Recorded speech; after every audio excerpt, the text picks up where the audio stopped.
So let me read this to you and then I will get started.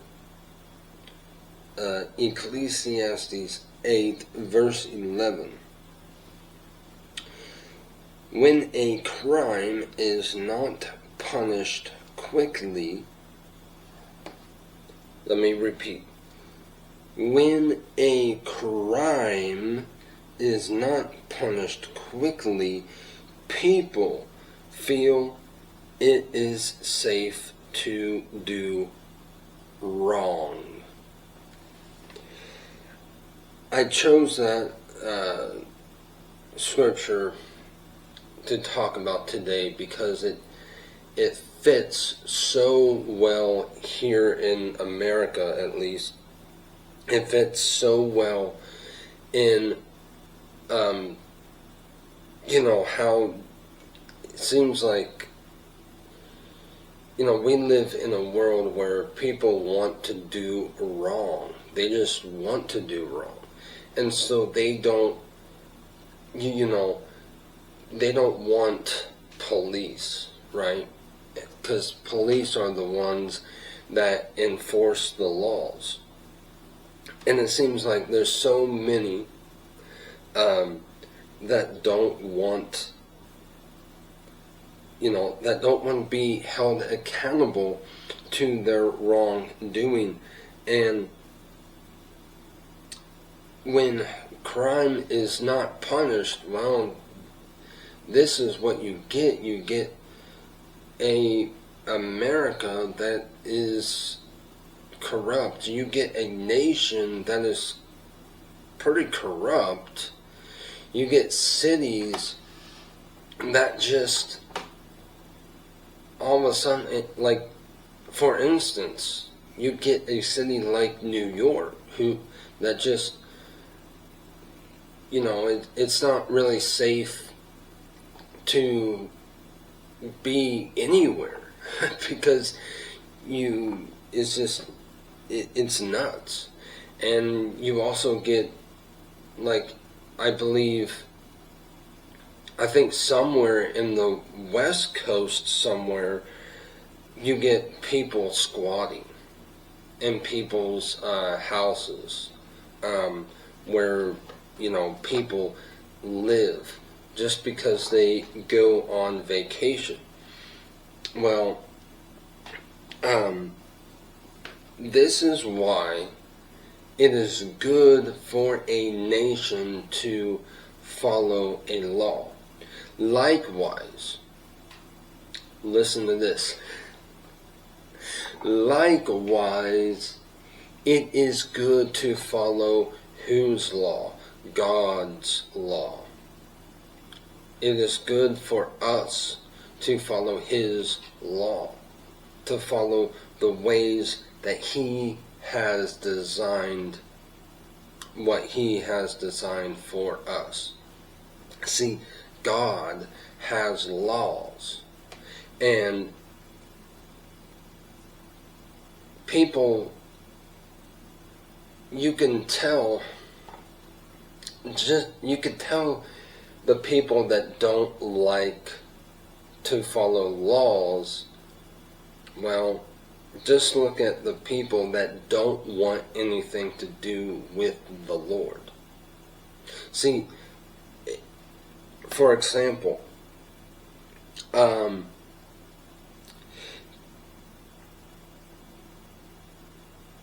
you could be talking about creation, and that's all you have to do is say that God created this world, and then all of a sudden people are kind of mad and upset about that. Why? Because there is a God that now controls this world. Therefore, they would have to, come under His law, and they would be somebody that does not want to live with laws. That's why they created evolution. Because there is no God with evolution. And so if there is no law, well, now we can all be atheists and we could just live how we... But the interesting thing is that God put His law inside every single person, every single being. Like every single being has a awareness of right and wrong. So if we all have a awareness of what is right and what is wrong, then how could this planet be made by chance with no creator? I'm going to let you think about that.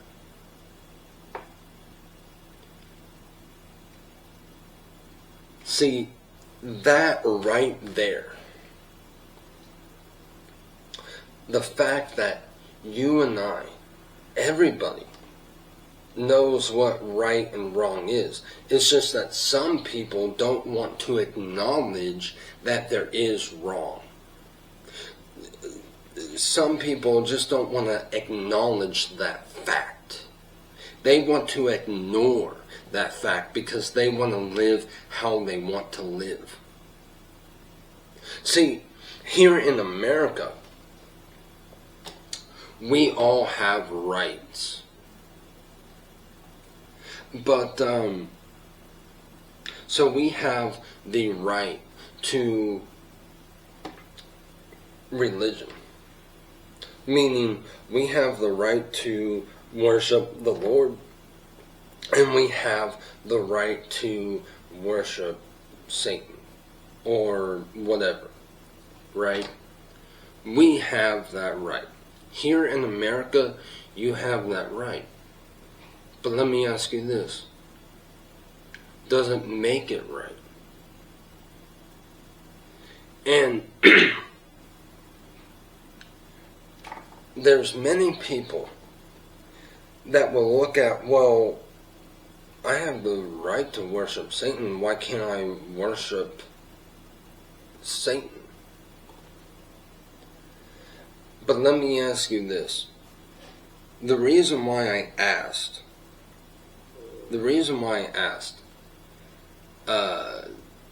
doesn't make it right is this right here.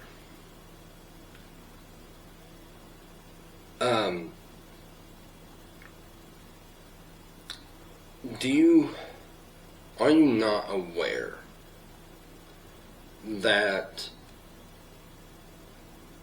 what is right and what is wrong? See, it comes back to the fact that yes, we have that right, but we all know what is right and what is wrong. We all have that sense of knowing that worshiping Satan is actually bad. Now, I know people that actually worship Satan would probably disagree, but I don't know. I would be willing to bet that there would be even those inside the Satanists' belief that kind of get a sense that it's not really hyped up to what it, or it's not really, you know, what it is hyped up to be. I can guarantee you that there are those in the gay community that probably feel the same way. I can guarantee it. That it's not really love, is it? See, you gotta ask yourself, why would there be somebody, if if the gay community is all about this love, and there's still some people that have this feeling like, well, I'm, like they can see that it's really not.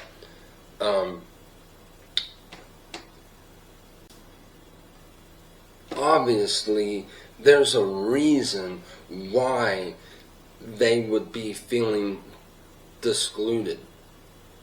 I mean, the homosexual community is supposed to be loved, right? But there's people in that circle that aren't being loved. And so it's interesting that some of them come to know Christ because Jesus Christ really is love.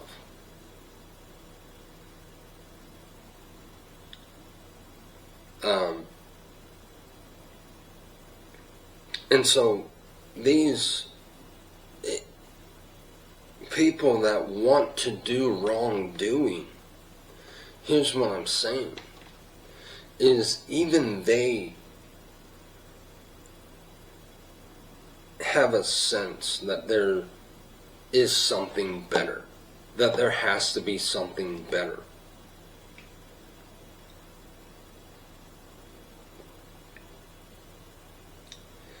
So here's the thing. Is it right to do wrong even though you have the right or the free will? See, God also gives you free will. Does that mean that it is right? No, that doesn't necessarily mean that it is right.